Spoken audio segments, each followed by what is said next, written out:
चलिए गाइस, फिर से केबीसी का एक सवाल पूछता हूं। सवाल बहुत महत्वपूर्ण है, इसलिए बहुत ध्यान से सुनिएगा। सवाल यह है कि सन 2020 में हिंदी का ऐसा कौन सा शब्द था जिसे Oxford Hindi word of the year चुना गया? बताइए। चलिए मैं आपको हिंट देता हूं। साल 2020 एक ऐसा साल जिसमें कोरोना महामारी के चलते सब कुछ ठप पड़ गया था। लोग अपने घरों में थे, आउटसोर्सिंग बंद हो गई थी, इंपोर्ट एक्सपोर्ट सब बंद था। उस टाइम पे हम इंडियंस को दोबारा अपने पैरों पर खड़ा करने के लिए, दोबारा जगाने के लिए उस शब्द का इस्तेमाल किया गया। चलिए मैं आपको बता ही देता हूं। वो शब्द है आत्मनिर्भर, सेल्फ रिलायंस। एक ऐसा शब्द या फिर यूं कहें कि एक ऐसी फीलिंग जिसके बिना कोई भी डेवलपिंग कंट्री तरक्की नहीं कर सकती।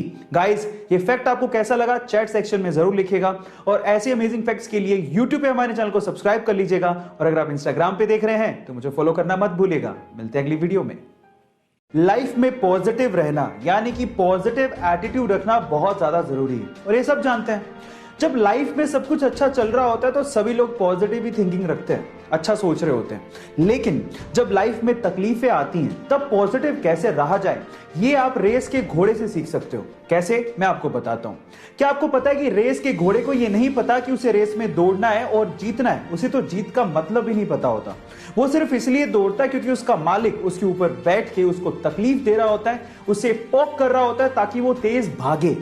समझ रहे हैं आप? ताकि वो जीते और उसे रिकॉग्निशन मिले।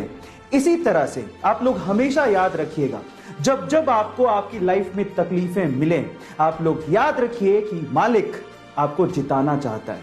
सो इस तरह से आप अपने एटीट्यूड को अपनी लाइफ में पॉजिटिव बना के रख सकते हैं, तब भी जब आपकी लाइफ में तकलीफें हों। ऐसी अमेजिंग मोटिवेशनल वीडियोस के लिए YouTube पे हमारे चैनल को सब्सक्राइब कर लीजिए, और अगर आप इंस्टाग्राम पे देख रहे हैं तो मुझे फॉलो करना मत भूलिएगा।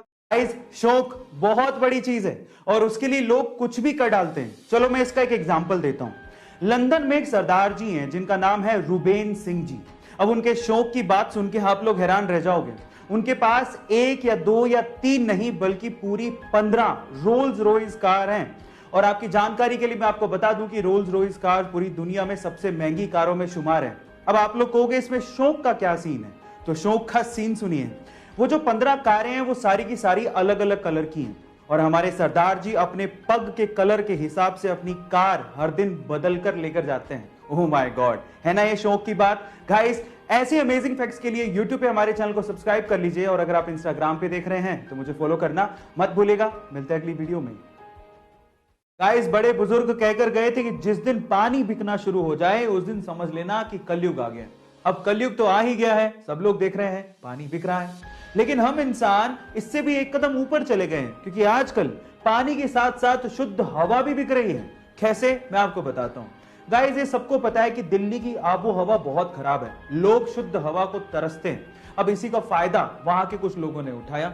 अब वहां पर शुद्ध हवा को बेचने के लिए ऑक्सीजन बार्स खुल गए हैं, जहां पर मात्र 15 मिनट अगर आपको शुद्ध ऑक्सीजन लेनी है तो आपको 299 रुपए तक पे करने पड़ते हैं। अब आप सोचिए इसे क्या कहेंगे, कलयुग या महाकलयुग? इसे व्यंग के तौर पर ही लीजिएगा, लेकिन स्थिति भयावह है, जरा गौर करिएगा। ऐसे अमेजिंग वीडियोस के लिए YouTube पे हमारे चैनल को सब्सक्राइब कर लीजिएगा। अगर आप इंस्टाग्राम पे देख रहे हैं तो मुझे फॉलो करना मत भूलिएगा। मिलते हैं अगली वीडियो में। जिंदगी के बड़े इम्तिहान में जब हमारे साथ कोई छोटी मोटी भी गड़बड़ हो जाए ना, तो हम लोग किस्मत का रोना रोने लगते हैं। हम लोग ये भी नहीं सोचते कि गिर के उठने वाले कोई सिकंदर कहते हैं। चलो मैं इसका एक एग्जांपल देता हूं। अमेरिका में एक ओलंपिक की दौड़ होने वाली थी, और उसमें जिम थॉर्प नाम का एक धावक दौड़ने वाला था। लेकिन जिस दिन उसकी दौड़ थी उसके साथ उसी दिन एक चोट हो गई, उसके जूते चोरी हो गए। अब चाहता तो वो किस्मत का रोना रोता, किस्मत को कोसता, लेकिन उस बंदे ने ऐसा कुछ नहीं किया। उसने कचरे में पड़े जूते उठाए, वही पहने, और उसके साथ ओलंपिक की दौड़ दौड़ी भी, और उसमें गोल्ड मेडल जीता भी। इसे कहते हैं बाजीगर। गाइस, ऐसे अमेजिंग वीडियोस के लिए YouTube पे हमारे चैनल को सब्सक्राइब कर लीजिए, और अगर आप इंस्टाग्राम पे देख रहे हैं तो मुझे फॉलो करना मत भूलिएगा। मिलते हैं अगली वीडियो में।